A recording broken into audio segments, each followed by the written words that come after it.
What's happening, everyone? Welcome back to the Excessive Podcast. I'm Aiden. Joining me today, we have Biz. What's good? John. Hello. We have a special guest joining us. Please welcome KDTheSinger. How y'all doing, everybody? Man, it's your boy KDTheSinger. Make sure y'all follow me on all socials at KDTheSinger and on YouTube. I have over 56,000 subscribers on there, so yeah. Yes, sir. We'll leave links in the description too, so you can check them out.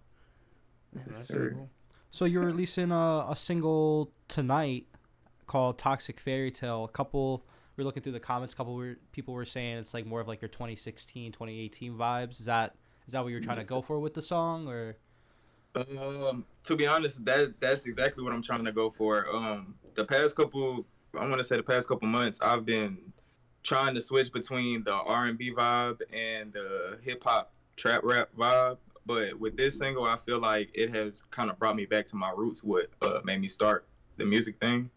So it definitely is a single that will remind you of like a 90s R&B type song. I have my boy T-Man Beats featured on there. He sounds exactly like Young Blue, so that kind of makes it a lot more R&B-ish. Definitely a lot more R&B-ish. So this is the first single off of your next upcoming project. Could you tell us a little bit more about it? Yeah, my next upcoming project is actually a collab with my brother T-Man, who's actually featured on the song. We've been working on this album, I want to say, for about a year now. Last year I recorded over 52 songs, and I mix and master myself, like as you can see, Mike right here. But yeah, I mix and master myself. He mix and masters himself. So we got a couple songs, probably like I want to say like 8 songs on there that we've been working nonstop. Every month, literally, like we'll stop a song, and if we can't figure something out for this song, we'll end up coming back and visiting next week until we feel like, okay, well, this is the perfect thing that we need the world to hear. But now we got all those 8 perfect songs, so we're finna try to market it the best way that we can. Word. You got a title for the project? It's the same title as the single that we're putting out. Oh, Toxic Fairytale. Fairytale. Very cool. Word. Is it like because you were mentioning you do both the R&B side of it, and then you also do the hip hop side of it. So is this project gonna be all of like those two, or are you gonna like kind of mess around with those two genres, or is it like strictly like one genre? I feel like with this album, it'll be more on the R&B side, but you will hear those sounds of like trap rap and just regular hip hop in like within certain songs. Like I have this one song that's named Playing Games, which is more of a club song, something that you would hear in a club. And then after Playing Games, we got a song called Nothing Can Save Us, which is like a heartbreak song, something that you would hear on like Bryson Tiller's album, more of like a trap soul feel. So it's a lot of different feelings within this album. That's why we called it Toxic Fairytale, because it's really like a toxic anthem for those toxic people who just choose to stay in toxic relationships. They'll understand the feeling of this whole album. I'm pretty sure they'll have it on repeat. Yeah, it's a very toxic. I hope they don't hate me for it. So going back to what you were saying, you're a producer. Do you produce your own music, like all of your songs? I don't produce all of my songs. I'm an artist before a producer. Okay. I just got into producing and engineering, I want to say like a year ago. My homeboy T-Man, the one that's collabed with me on this album, he taught me everything that I know about engineering. And he kind of helped me master my sound. So I try to go for producing and engineering my own stuff, but I still don't shut down the ideas that other producers and engineers have with me, because they may hear something that I don't hear myself. Okay, yeah. Do you mainly do that? Do you have like an at-home studio, or do you go to like a more professional studio and do it there? I have an at-home studio. I was going to KFI, which is downtown Dallas, but I don't know if y'all are familiar with any Dallas rappers, but Uno Loso, I guess, had got raided during this time period, and they shut the studio down. So really, I've been recording myself. Okay. So that's really how I got into wanting to engineer and produce, because I had a solid producer and engineer that I was working with, but after they shut the studio down, it was really, really hard for people to find another studio with the same quality as KFI had. So you had a lot of people just producing and engineering out of their house. So I was thinking to myself, like, okay, well, if everybody else can do it, then it'll make it 10 times easier for me to just go ahead and learn. Like the process may not be easy to learn, but as soon as I learn it, I know I'll have it down packed. So that way I don't have to branch out or reach out to anybody if I don't, have the resources to. Yeah, self-sufficient. And I like that, Definitely. like something got shut down and then you made it work where you could just do it at home almost. You it's like you didn't have to stop and wait. It's just you figured it out yourself and and adapted to now what you had to get done. Yeah, what a lot of people don't understand, time don't stop for nobody but dead people. We all alive and healthy right now, so we always got those 24 hours to figure and learn something new. Yeah. So what would you say was the most challenging part of like teaching yourself how to produce, or like learning how to get into that producer like mindset? The most challenging part was having patience,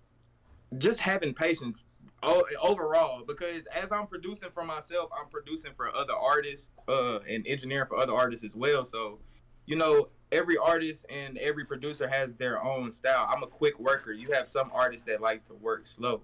So as I'm trying to work quick, they're trying to take their time, and it's kind of like a battle between time in a sense. You know what I'm saying? Because they're trying to make sure that whatever they're putting out is perfection, but I'm trying to explain to them, regardless of what you put out, we're going to make it sound good. We're going to make sure that it sounds good. You're not going to leave here unsatisfied. Right. But we got to make sure that we are still on the time limit, because I got to record your music, somebody else's music, and my music at the end of the day. Yeah. So I try to keep that ball rolling 24/7. Word. So would you say you have like a newfound respect for producers?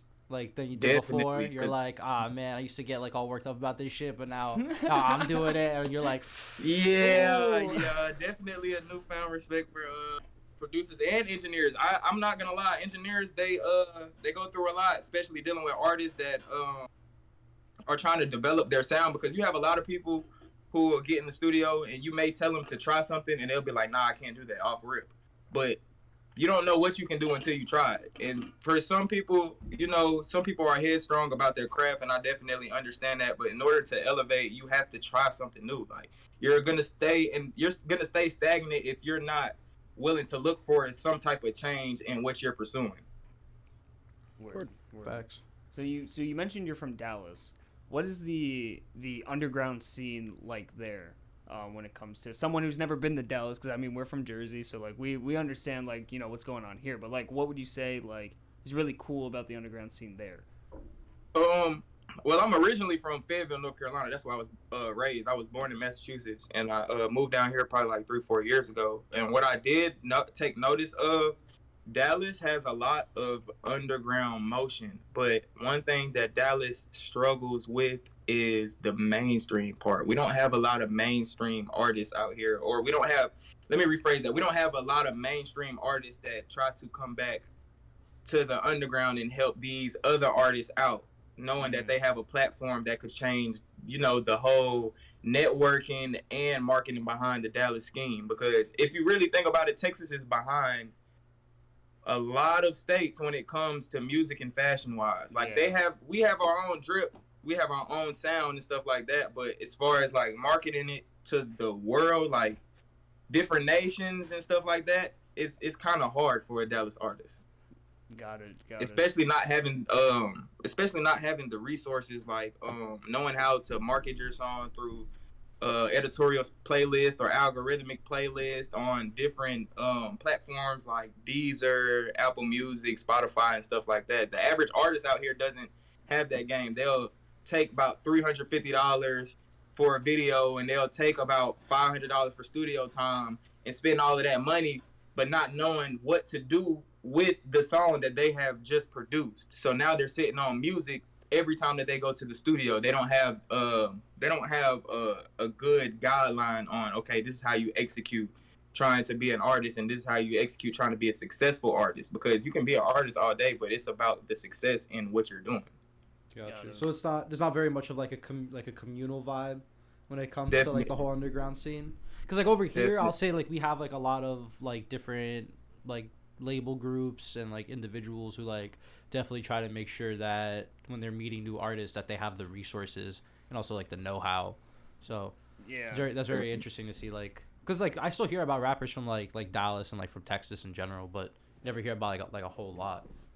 Yeah, man, it's because it's really because when people have that shine, which is I could understand it both ways. Like when people have that shine, they don't really have that much time to do the things that they thought they did. Like for me, I want to help out my whole neighborhood back in North Carolina, but I know it's gonna take me a long time for me to get to where I want to be in order for me to have to go back and help.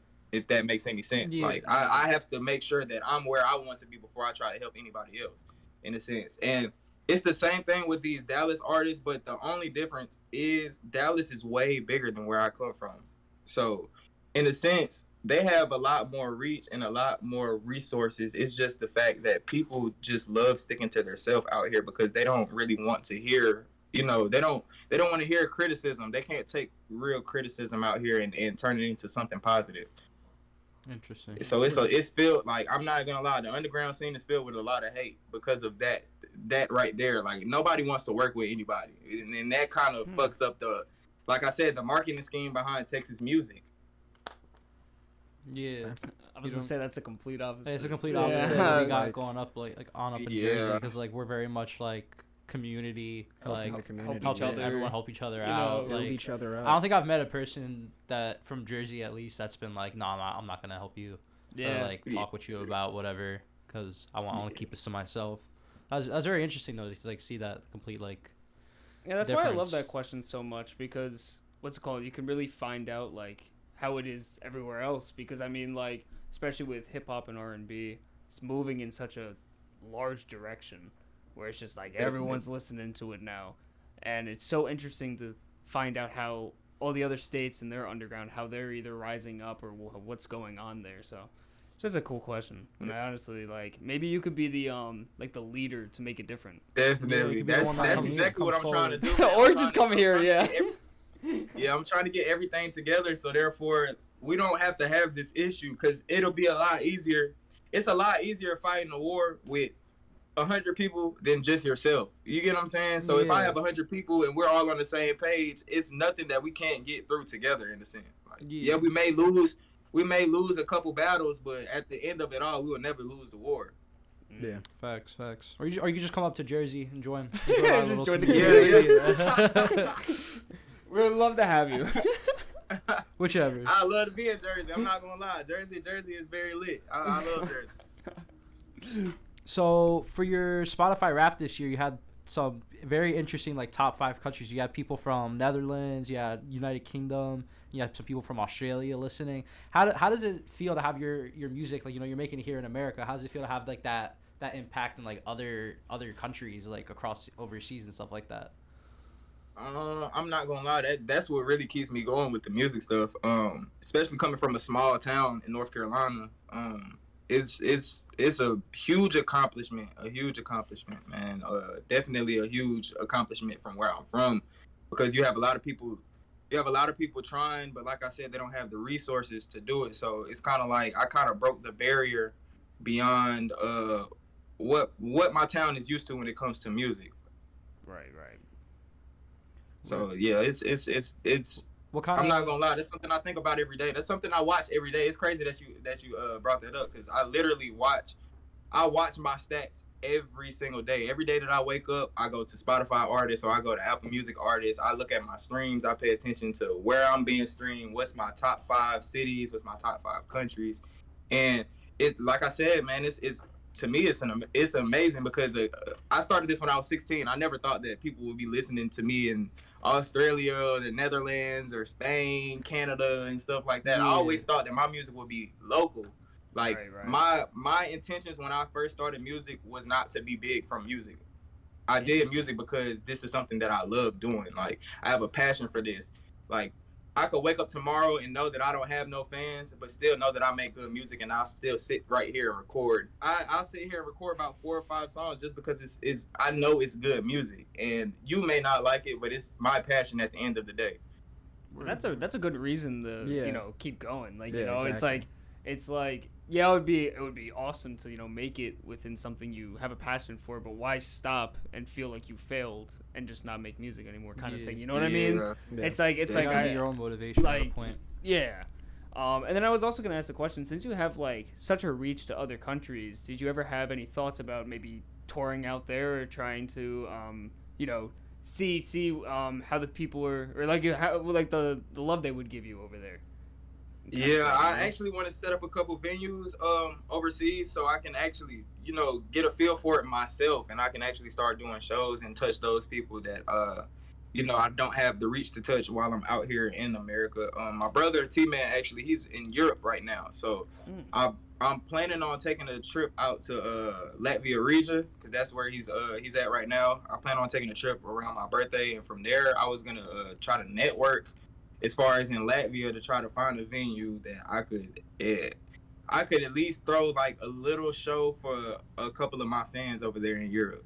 So That's very cool. All right, so next part of our podcast, we'd like to do like lightning questions, get to dig in your mind a little bit, get to know you like on a more personal note, you know, aside from the music stuff.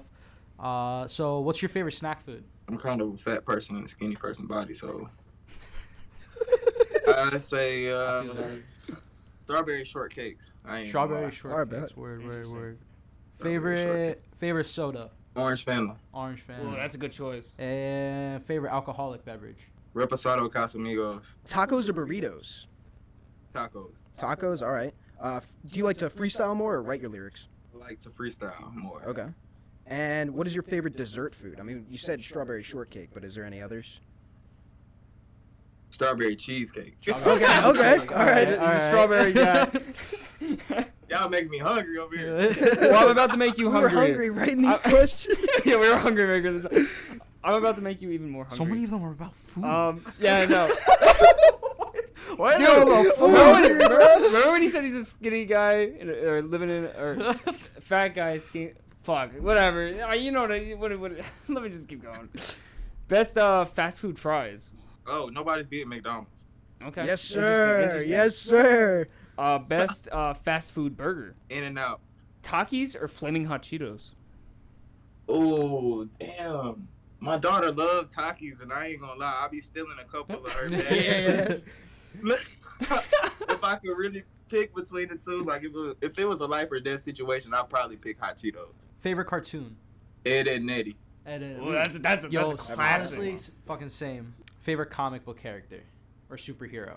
I watch like a lot of Marvel and DC and stuff. So my favorite superhero, I would probably choose Black Panther, or that's for Marvel, but for DC, I would choose Dr. Fate. Dr. Fate. Ooh. Dr. Fate. Favorite car? I'm into cars, so that's kind of like a hard question. What about brand? Like favorite car brand? Honestly, I like Audis.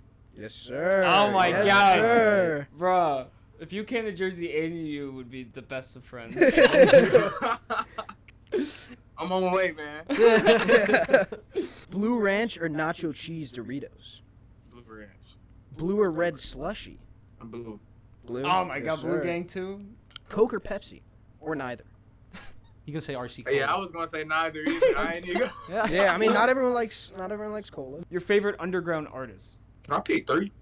Yeah, go for it. Yeah, go for it. Number 1 would be T-Man, my brother. Number 2 would be Non-Wick. And number 3 would be One Jules. What's your favorite song that you've published? The one that's dropping tomorrow. Make sure to go check Make it sure to out. check it Links out. in the description. Make sure y'all go check it out, man. Well, I think that's about all the time we got for today. Katie, is there anything you'd like to say to the audience before we take off? I just want to appreciate Access TV for having me. Thank you. I appreciate all my fans for continuing to support me throughout the years. Make sure y'all go follow me on Instagram at It's Just KD Now. And I have a second Instagram page at KDTheSinger. And everywhere else, as far as streaming platforms, you can go search me on KDTheSinger. You can Google me. You can Wikipedia me. You can ask your mom about me. Just Damn, he's got a Wikipedia page. Official. Official. But yeah, make sure you guys go check them out. We'll have all the links in the description. Go like, comment, subscribe, And Make sure you follow. Make sure Both Excessive and Katie. yeah. Yeah. So thank you guys for joining us. Peace. Peace. Peace.